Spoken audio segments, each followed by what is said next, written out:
محکمہ موسمیات کی جانب سے جاری کردہ ریڈ اور اورنج الرٹ کے پیش نظر چیف سیکریٹری شانتی کماری نے بھدرادری، کوتگوڑم، جنگاؤں، کاماریڈی، کریم نگر، کھمم، محبوب آباد، ملگ، پیداپلی، سدی پیٹ، ورنگل، ہنمکنڈا اضلاع کے سینئر افسران اور کلیکٹرز کے ساتھ ٹیلی کانفرنس کی۔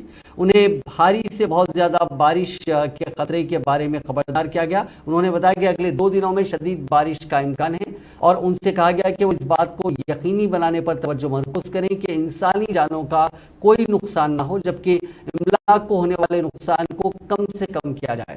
چیف سیکریٹری نے کہا کہ نشیبی علاقوں کی نشاندہی کی جائے۔ انہوں نے کلیکٹرز کو ہدایت دی کہ وہ صورتحال پر گہری نظر رکھیں اور تمام ضروری احتیاطی تدابیر اختیار کریں تاکہ وہ کسی بھی ہنگامی صورتحال سے نپٹنے کے لیے تیار رہیں۔ کلیکٹر سے کہا گیا کہ وہ کلیکٹریٹ اور منڈلوں میں کنٹرول روم قائم کریں۔ ریونیو، پولیس، آبپاشی، پنچایت راج، بجلی، R&B محکموں کو قریبی تال میل کے ساتھ کام کرنا چاہیے اور تمام احتیاطی اقدامات کرنے چاہیے اور یہ دیکھنا چاہیے کہ کوئی ناخوشگوار واقعہ رونما نہ ہو۔